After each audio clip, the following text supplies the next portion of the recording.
സംഘപരിവാർ നിലപാടുകളെ പരസ്യമായി വിമർശിച്ച മുതിർന്ന നേതാവ് സി.കെ. പത്മനാഭനെതിരെ നടപടിയെടുക്കാൻ കഴിയാതെ ബി.ജെ.പി. സംസ്ഥാന നേതൃത്വം. സി.കെ.പിക്കെതിരെ നടപടിയെടുക്കാൻ പ്രവർത്തകർ തെരുവിലിറങ്ങുമെന്ന് സംസ്ഥാന നേതൃത്വത്തിന് ആശങ്ക. കേരള കോൺഗ്രസ് തൊട്ടുകൂടാത്ത പാർട്ടിയല്ലെന്ന് എം.ടി. രമേശ് പറഞ്ഞു.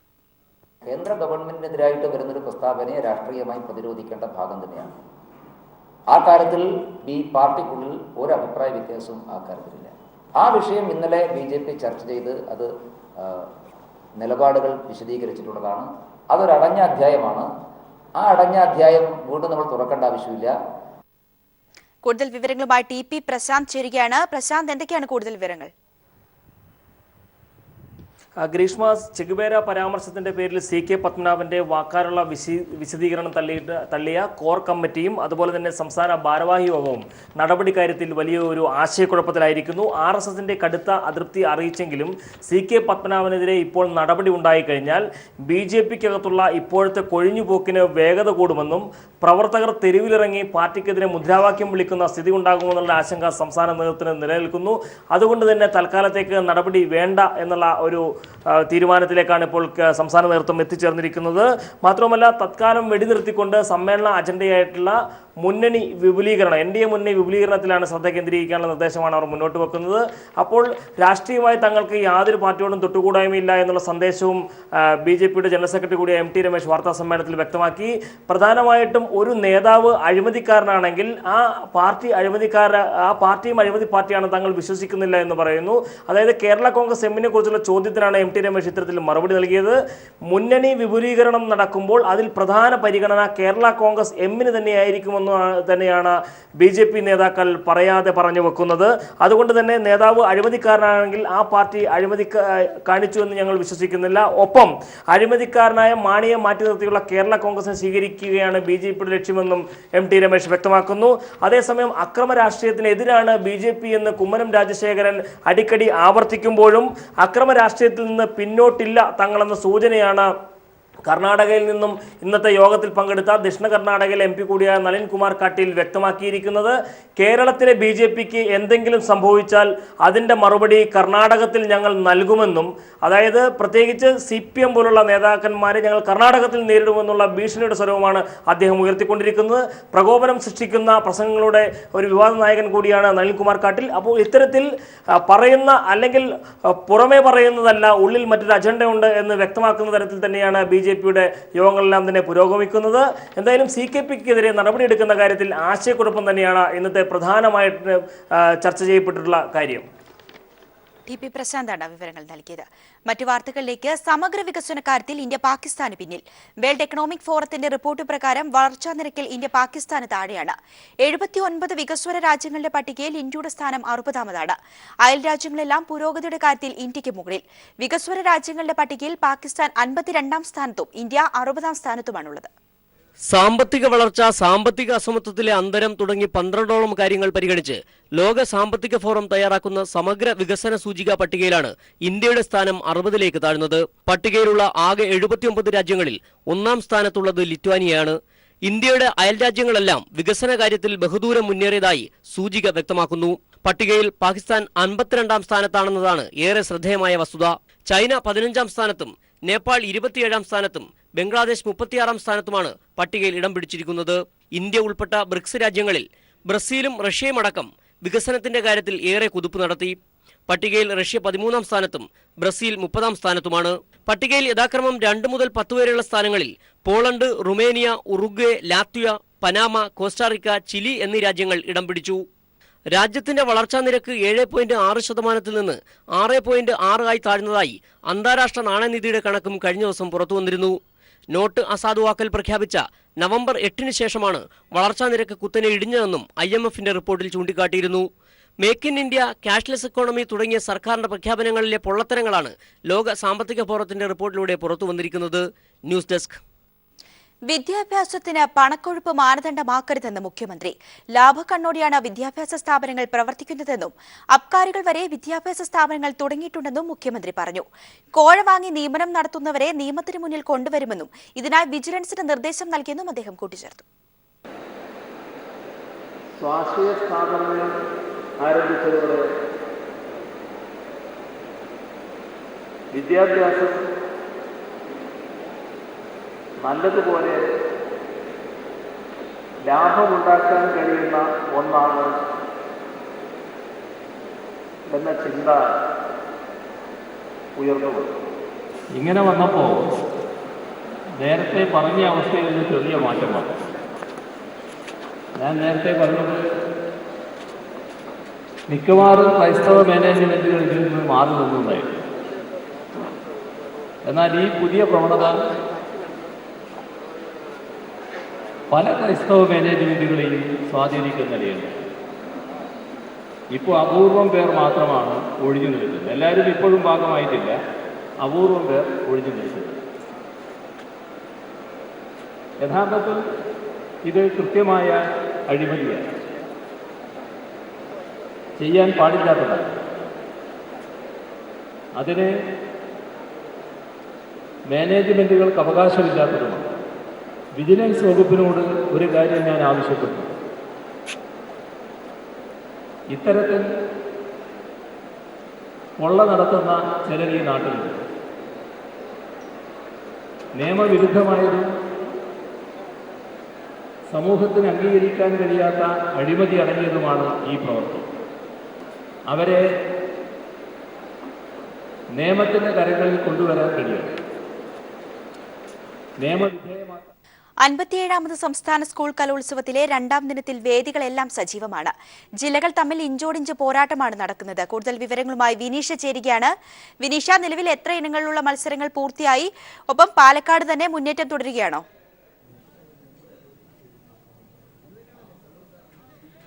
തീർച്ചയായും ഗിരീഷ്മ, പാലക്കാട് തന്നെയാണ് മുന്നേറ്റം തുടരുന്നത്. 133 പാലക്കാട് ജില്ലയ്ക്ക് ഉള്ളത്. തൊട്ടുപിറകിൽ തന്നെ തൃശൂർ ജില്ലയുണ്ട്, കോഴിക്കോട് ജില്ലയുണ്ട്, കണ്ണൂർ ജില്ലയുണ്ട്. ഈ 3 ജില്ലകളും 131 പോയിന്റുമായി തൊട്ടുപിറകിൽ തന്നെയുണ്ട്. ഇഞ്ചോട് ഇഞ്ച് പോരാട്ടം എന്ന് തന്നെ പറയാം. രണ്ടാം ദിനം പിന്നിടുന്നതേ ഉള്ളൂ. ആകെ 50 മത്സരങ്ങളാണ് ഇന്ന് ഷെഡ്യൂൾ ചെയ്തിട്ടുള്ളത്. ഇതിൽ 25 മത്സരങ്ങൾ മാത്രമേ പൂർത്തിയായിട്ടുള്ളൂ. 25 മത്സരങ്ങളുടെ റിസൾട്ട് വരുമ്പോഴത്തെ ഫലമാണ് നമ്മളിപ്പോൾ കണ്ടത്. പാലക്കാട് ജില്ല 133 പോയിന്റുമായി മുന്നിട്ട് നിൽക്കുന്നു. തൊട്ടുപിറകിൽ 2 പോയിന്റ് വ്യത്യാസത്തിൽ തൃശൂർ, കോഴിക്കോട്, കണ്ണൂർ ജില്ലകളുണ്ട്. തിരുവനന്തപുരം, കോട്ടയം, എറണാകുളം, കൊല്ലം ജില്ലകൾ 4ാം സ്ഥാനത്ത് 126 പോയിന്റുമായി 4ാം സ്ഥാനത്ത് തുടരുന്നു. ഇങ്ങനെ ഓരോ മത്സരഫലം വരുമ്പോഴും പോയിന്റ് നില മാറി മാറി പറയുന്ന ഒരു സ്ഥിതിയാണ് ഇപ്പോൾ കാണുന്നത്. ഞാൻ ഇപ്പോൾ നിൽക്കുന്നത് പ്രധാന വേദിക്ക് അരികിലുള്ള നിള എന്ന പ്രധാന വേദിക്ക് അരികിലാണ്. നിള കര കവിഞ്ഞ് ഒഴുകുന്നു എന്ന് തന്നെ പറയാം. രണ്ടാം ദിവസത്തെ വൈകുന്നേരത്തോടടുത്തപ്പോഴേക്കും കണ്ണൂരുകാരെല്ലാവരും തന്നെ കലോത്സവത്തെ നെഞ്ചേറ്റിയിരിക്കുന്നു. കണ്ണൂരുകാരെല്ലാവരും തന്നെ ഏകദേശം ഈ നിള തീരത്തുണ്ട് എന്ന് തന്നെ പറയണം. ഒപ്പന മത്സരമാണ്, ഹയർ സെക്കൻഡറി വിഭാഗം ഒപ്പന മത്സരമാണ് പ്രധാന വേദിയായ നിളയിൽ നടക്കുന്നത്. ഇനി 25 മത്സരങ്ങളാണ് പൂർത്തിയാകാനുള്ളത്. 25 മത്സരങ്ങൾ കൂടി പൂർത്തിയാകുമ്പോഴേക്കും ഇന്നത്തെ ഇവന്റ്, ഇന്ന് 50 മത്സരങ്ങളാണ് ഷെഡ്യൂൾ ചെയ്തിട്ടുള്ളത്. ഈ 50 മത്സരങ്ങളുടെ ഫലങ്ങൾ വരുമ്പോഴേക്കും പോയിന്റ് നില മാറി മറിയും എന്ന കാര്യത്തിൽ യാതൊരുവിധ തർക്കവുമില്ല. 25 മത്സരങ്ങൾ പൂർത്തിയായപ്പോൾ 2250 അപ്പീലുകളാണ് വന്നിട്ടുള്ളത്. അപ്പീലുകളുടെ ഒരു കുത്തൊഴുക്ക് തന്നെയാണ് ഇത്തവണത്തെയും കലോത്സവം. കഴിഞ്ഞ എല്ലാ കലോത്സവത്തിലും പരാതിയുണ്ടായിരുന്നു, ഓരോ മത്സരങ്ങളും വൈകി തുടങ്ങുന്നുവെന്ന്. ഇത്തവണയും അപ്പീലിന്റെ കുത്തൊഴുക്കിൽ പല മത്സരങ്ങളും വൈകി തുടങ്ങുന്ന ഒരവസ്ഥയുണ്ട്. ഇനിയും ഓരോ മത്സരങ്ങളും വൈകി തുടങ്ങുന്നതും വൈകി അവസാനിക്കുന്നതും മറ്റ് മത്സരങ്ങളെ കൂടി സംഘാടകരെ കുഴക്കുന്നുണ്ട്. ഈ ഒരു സമയക്രമം പാലിക്കാനായി സംഘാടകർ കെണിഞ്ഞ് ശ്രമിക്കുകയാണ്. അപ്പീലുകളുടെ പ്രവാഹം ഇനിയും തുടരുകയാണ്. 25 മത്സരങ്ങൾ മാത്രമേ പൂർത്തിയായിട്ടുള്ളൂ. 25 മത്സരങ്ങൾ പൂർത്തിയാക്കി രണ്ടാം ദിനത്തിലേക്ക് കടക്കുമ്പോഴാണ് 2250 അപ്പീലുകൾ വന്നിട്ടുള്ളത്. 57ാമത് സംസ്ഥാന സ്കൂൾ കലോത്സവത്തിലെ രണ്ടാം ദിനത്തിൽ വേദികളെല്ലാം സജീവമാണ്. പാലക്കാടൻ മുന്നേറ്റമാണ് കലോത്സവത്തിൽ കാണുന്നത്. മറ്റ് കലോത്സവ വാർത്തകളിലേക്ക്. കേരള നടനത്തിൽ കല്ലുകടിയായി ഇടയ്ക്കിടെ പാട്ട് നിലച്ചു. സിഡിയുടെ പ്രശ്നമെന്ന് സംഘാടകരും സിസ്റ്റത്തിന്റെ തകരാറാണെന്ന് മത്സരാർത്ഥികളും പറഞ്ഞു. ഹൈസ്കൂൾ വിഭാഗം പെൺകുട്ടികളുടെ കേരള നടനത്തിനിടെയാണ് പാട്ട് വില്ലനായത്. Idukki Vandanmedu MES higher secondary school വിദ്യാർത്ഥിനി കാവ്യ സംസ്ഥാന സ്കൂൾ കലോത്സവ വേദിയിലെത്തുന്നത് ആദ്യമായാണ്. റവന്യൂ ജില്ലയിൽ നിന്ന് 1ാം സ്ഥാനവുമായി കണ്ണൂരെത്തിയ കാവ്യയെ കേരള നടനത്തിനിടെ 3 തവണ പാട്ട് ചതിച്ചു, അല്ലെങ്കിൽ CD ചതിച്ചു.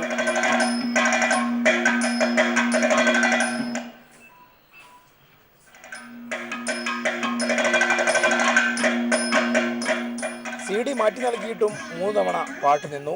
ഒരുപാട് പേര് അങ്ങനെ സംഭവിച്ചിട്ടുണ്ട്. അവരുടെ കയ്യിൽ നിന്നുള്ള പ്രശ്നമാണ്. ഞാൻ 3 CD കൊടുത്തു, 3 എടുക്കുന്നില്ലാതെ വന്നു. അപ്പോൾ CDയുടെ ഒരു പ്രോബ്ലം ആയിട്ട് എനിക്ക് തോന്നുന്നില്ല. കാവ്യയ്ക്ക് പുറമെ മറ്റു മത്സരാർത്ഥികൾക്കും സമാന അനുഭവമുണ്ടായി. കഥകളിയുടെ ചടുലതയും മോഹിനിയാട്ടത്തിന്റെ ലാസ്യവും ഒത്തുചേർന്ന കേരള നടനം ആസ്വദിക്കാൻ വേദി 2-ൽ നിരവധി പേർ എത്തിയിരുന്നു. പുരാണ കഥാപാത്രങ്ങളും കഥയുമാണ് കേരള നടനത്തിൽ നിറഞ്ഞു നിന്നത്.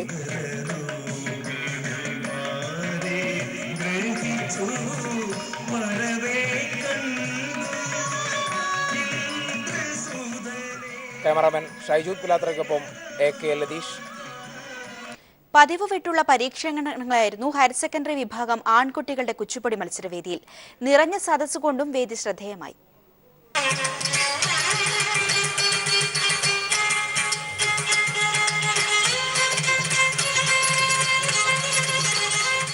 സ്കൂൾ കലോത്സവത്തിലെ ഗ്ലാമർ ഇനങ്ങളിലൊന്നായ കുച്ചിപ്പുടിക്ക് പ്രധാന വേദിയായ നിള നിറഞ്ഞു കവിഞ്ഞു.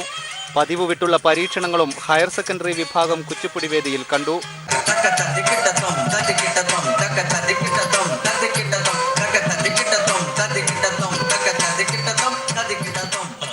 രാവിലെ 9 മണിയോട് ആരംഭിച്ച മത്സരം സമയത്തിന് തീരാതിരുന്നത് മറ്റു മത്സരങ്ങളും വൈകിപ്പിച്ചു. അപ്പീൽ ഉൾപ്പെടെ 21 പേരാണ് ഹയർ സെക്കൻഡറി ആൺകുട്ടികളുടെ വിഭാഗത്തിൽ മാത്രം വേദിയിലെത്തിയത്.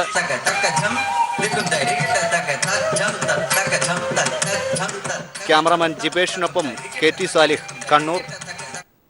58ാമത് സംസ്ഥാന സ്കൂൾ കലോത്സവം പുതിയ മാനുവൽ പ്രകാരമെന്ന വിദ്യാഭ്യാസ മന്ത്രി.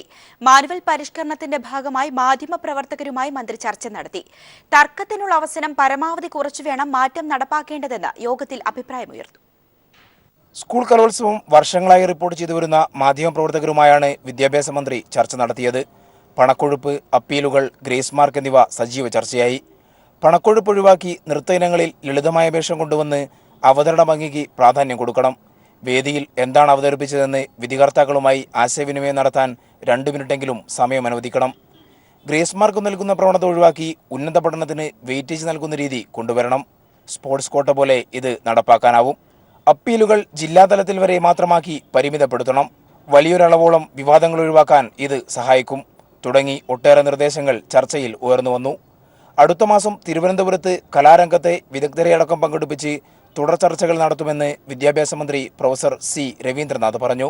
വിദഗ്ധമായിട്ടുള്ള അഭിപ്രായവും അതുപോലെ തന്നെ അനുഭവത്തിൽ നിന്നുള്ള അഭിപ്രായം ഇത് രണ്ടും കൂടി ചേർത്ത് ഒരു ഡ്രാഫ്റ്റ് മാനുവൽ ഉണ്ടാക്കി അത് 2-3 ശില്പശാലകളിൽ വളരെ വിശദമായി ചർച്ച ചെയ്ത് നിയമജ്ഞരുമായി ചർച്ച ചെയ്ത് അത് ഏറ്റവും ജനകീയമായ കലോത്സവം ഒരു മാതൃകയാണ് എന്ന് പറയാവുന്ന രീതിയിൽ ഉള്ള ഒരു മാനുവലാക്കി 2-3 തരത്തിലുള്ള ചർച്ചകൾ ശേഷം മാറ്റിയെടുത്ത് അടുത്ത വർഷത്തെ കലോത്സവം 58ാമത്തെ കലോത്സവം പുതിയ മാനുവലിനെ ആസ്പദമാക്കിയിട്ടായിരിക്കും.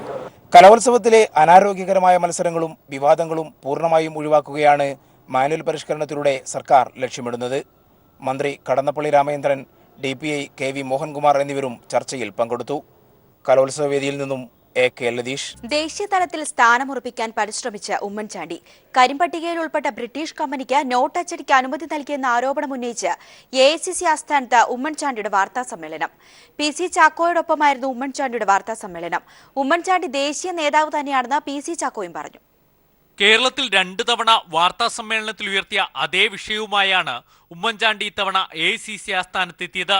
കോൺഗ്രസ് വക്താവ് മീം അഫ്സൽ, PC ചാക്കോ എന്നിവരോടൊപ്പം നടത്തിയ വാർത്താ സമ്മേളനത്തിൽ കരിമ്പട്ടികയിൽ ഉൾപ്പെട്ട ബ്രിട്ടീഷ് കമ്പനിയുമായി മോദി സർക്കാരിനുള്ള ബന്ധമായിരുന്നു ആരോപണം. In 2016 they started their office in Delhi. Their activities very actively here. കേരളത്തിൽ പലതവണ ഉന്നയിച്ച ആരോപണം AICC കേന്ദ്ര നേതാക്കൾ ഏറ്റെടുത്തിരുന്നില്ല. ആ പശ്ചാത്തലത്തിലാണോ നേരിട്ട് ദില്ലിയിൽ വാർത്താ സമ്മേളനം നടത്തുന്നത് എന്ന ചോദ്യത്തിന് PC ചാക്കോ മറുപടി നൽകി. ഉമ്മൻചാണ്ടിയും ദേശീയ നേതാവ് തന്നെ. Oommen Chandy is part of our national leadership. We are making this demand from the national platform of the Congress party. സംഘടനാ തെരഞ്ഞെടുപ്പ് ഹൈക്കമാൻഡ് തള്ളിയെങ്കിലും രാഹുൽ ഗാന്ധിക്ക് കീഴടങ്ങിയ ഉമ്മൻചാണ്ടി അത് ഉറപ്പിക്കാൻ കൂടിയാണ് വാർത്താ സമ്മേളനത്തിൽ ശ്രമിച്ചത്. വലിയ പ്രതീക്ഷയോടെയാണ് നടത്തിയതെങ്കിലും ദേശീയ മാധ്യമങ്ങൾ ഉമ്മൻചാണ്ടിയുടെ ആരോപണങ്ങൾ ഏറ്റെടുത്തതുമില്ല. News bureau, Delhi. ഉത്തർപ്രദേശിൽ ബീഹാർ മോഡൽ വിശാല സഖ്യത്തിന്റെ പ്രഖ്യാപനം ഉടനുണ്ടായേക്കും. ജെഡിയു തൃണമൂൽ പാർട്ടികളുമായി അഖിലേഷ് വിഭാഗം ചർച്ച നടത്തി. കോൺഗ്രസ് സമാജ്വാദി പാർട്ടിയുമായി സഖ്യമായി മത്സരിക്കുമെന്ന് ഗുലാം നബി ആസാദ് ദില്ലിയിൽ സ്ഥിരീകരിച്ചു. അതേസമയം പഞ്ചാബിലെ സ്ഥാനാർത്ഥി പ്രഖ്യാപനത്തിന്റെ പേരിൽ ബിജെപിയിൽ ഭിന്നത ശക്തമായി. അതൃപ്തി തുറന്നു പ്രകടിപ്പിച്ച് സംസ്ഥാന അധ്യക്ഷനും കേന്ദ്രമന്ത്രിയുമായ വിജയ് സാംബള രാജ്യസന്നദ്ധത അറിയിച്ചു. എന്നാൽ രാജ്യവാർത്ത മാധ്യമ സൃഷ്ടി മാത്രമാണെന്ന് വിജയ് സാംബള പിന്നീട് പ്രതികരിച്ചു. പഞ്ചാബിൽ നാമനിർദ്ദേശ പത്രിക നൽകാനുള്ള തീയതി നാളെ അവസാനിക്കാനിരിക്കെയാണ് സ്ഥാനാർത്ഥി പ്രഖ്യാപനത്തിന്റെ പേരിൽ ബിജെപി സംസ്ഥാന ഘടകത്തിൽ പൊട്ടിത്തെറി രൂക്ഷമായത്. ശിരോമണി അകാലിദളുമായി സഖ്യമായി മത്സരിക്കുന്ന ബിജെപിയുടെ 23 സ്ഥാനാർത്ഥികളിൽ 6 പേരെ കൂടിയാണ് പുതുതായി പ്രഖ്യാപിച്ചത്. എന്നാൽ സംസ്ഥാന അധ്യക്ഷൻ വിജയ് സാംബള മുന്നോട്ട് വച്ച സ്ഥാനാർത്ഥികളെ ഒഴിവാക്കിയായിരുന്നു പ്രഖ്യാപനം. 2 സംസ്ഥാന മന്ത്രിമാരെ പട്ടികയിൽ നിന്ന് ഒഴിവാക്കിയതിന് പിന്നാലെ ഫഗ്വാര മണ്ഡലത്തിൽ സംസ്ഥാന അധ്യക്ഷൻ നിർദ്ദേശിച്ച സ്ഥാനാർത്ഥിയെയും പട്ടികയിൽ ഉൾപ്പെടുത്തിയില്ല. സംസ്ഥാന ഘടകത്തിന്റെ താൽപര്യം അവഗണിച്ചതിൽ പ്രതിഷേധിച്ച് അധ്യക്ഷ പദവിയിൽ നിന്നും കേന്ദ്രമന്ത്രി സ്ഥാനത്ത് നിന്നും രാജിവെക്കാൻ സന്നദ്ധമാണെന്നറിയിച്ച് വിജയ് സാംബള അമിത്ഷായ്ക്ക് കത്ത് നൽകി. അതേസമയം കോൺഗ്രസുമായി സഖ്യസാധ്യത ഉറപ്പിച്ച അഖിലേഷ് യാദവ് മറ്റു പാർട്ടികളുമായി ചേർന്ന് ബീഹാർ മോഡൽ വിശാല സഖ്യത്തിന് നീക്കം ശക്തമാക്കി. ജെഡിയു, തൃണമൂൽ, രാഷ്ട്രീയ ലോക്ദൾ പാർട്ടികളുമായി അഖിലേഷിന്റെ അനുയായികൾ ചർച്ച നടത്തി. കോൺഗ്രസ് സമാജ്വാദി സഖ്യത്തിൽ 125-ൽ പരം സീറ്റുകൾ ആവശ്യപ്പെടുമെന്ന് വ്യക്തമാക്കിയ ഗുലാം നബി ആസാദ് സഖ്യത്തിന്റെ വിശദാംശങ്ങൾ വരും ദിവസങ്ങളിൽ പുറത്തുവിടുമെന്നും വ്യക്തമാക്കി. കോൺഗ്രസിന് പുറമെ മറ്റു പാർട്ടികളുമായി ചേർന്ന് വിശാല സഖ്യത്തിന് അഖിലേഷ് യാദവ് നീക്കം ശക്തമാക്കിയതിന് പിന്നാലെ പഞ്ചാബിലെ സംസ്ഥാന ഘടകത്തിലെ പൊട്ടിത്തെറി കൂടി ബിജെപിയിൽ പ്രതിസന്ധി രൂക്ഷമാക്കുമെന്ന് ഉറപ്പായി. Manushankar, news bureau, Delhi. കേന്ദ്ര സർക്കാരിന്റെ സാമ്പത്തിക അടിയന്തരാവസ്ഥയ്ക്കെതിരെ പൂഞ്ഞാർ MLA PC ജോർജിന്റെ നേതൃത്വത്തിൽ ട്രെയിൻ തടയൽ സമരം. എറണാകുളം നോർത്ത് റെയിൽവേ സ്റ്റേഷനിൽ 1 മണിക്കൂറോളം ട്രെയിൻ ഗതാഗതം സ്തംഭിപ്പിച്ചാണ് PC ജോർജിന്റെ ജനപക്ഷ മുന്നേറ്റ പ്രസ്ഥാനം സമരം സംഘടിപ്പിച്ചത്. പ്രധാനമന്ത്രി നരേന്ദ്രമോദി നൽകിയ വാഗ്ദാനങ്ങളൊന്നും പാലിക്കപ്പെട്ടിട്ടില്ലെന്നും ബാങ്കുകളിലെ പണം മുഴുവൻ കോർപ്പറേറ്റുകൾ കൊണ്ടുപോയെന്നും സമരം ഉദ്ഘാടനം ചെയ്തുകൊണ്ട് PC ജോർജ് പറഞ്ഞു. പ്രമുഖ പ്രതിപക്ഷ കക്ഷിയായ കോൺഗ്രസ് ഗ്രൂപ്പ് കളിയിലൂടെ രാഷ്ട്രീയം മലീമസമാക്കിയെന്നും PC ജോർജ് കുറ്റപ്പെടുത്തി. കേരള ജനപക്ഷ മുന്നേറ്റം എന്ന രാഷ്ട്രീയ പാർട്ടിയുടെ പ്രഖ്യാപനത്തിന് മുന്നോടിയായുള്ള ആദ്യ സമരമാണ് PC ജോർജിന്റെ നേതൃത്വത്തിൽ നടന്നത്. സമരത്തിൽ 100 കണക്കിന് പ്രവർത്തകരാണ് പങ്കെടുത്തത്. ആറ്റുകാൽ ദേവീക്ഷേത്രത്തിലെ ഈ വർഷത്തെ പൊങ്കാല മഹോത്സവത്തിന്റെ മുന്നൊരുക്കങ്ങൾ ചർച്ച ചെയ്യാനായി അവലോകന യോഗം ചേർന്നു. മേയർ അഡ്വക്കേറ്റ് VK പ്രശാന്തിന്റെ അധ്യക്ഷതയിൽ ക്ഷേത്ര ഓഡിറ്റോറിയത്തിൽ ചേർന്ന യോഗത്തിൽ ഉത്സവ മേഖലയായി പ്രഖ്യാപിച്ച വാർഡുകളിലെ റോഡ്, ഓട നിർമ്മാണങ്ങൾ, കുടിവെള്ള പ്രശ്നം, തെരുവ് വിളക്ക് പ്രശ്നം എന്നിവ ചർച്ച ചെയ്തു. കോർപ്പറേഷൻ, വാർഡ് കൌൺസിലർമാർ, വിവിധ വകുപ്പ് ഉദ്യോഗസ്ഥർ, പോലീസ്, ഫയർഫോഴ്സ് ഉദ്യോഗസ്ഥർ, ക്ഷേത്ര ട്രസ്റ്റ് ഭാരവാഹികൾ തുടങ്ങിയവരും യോഗത്തിൽ സംബന്ധിച്ചു.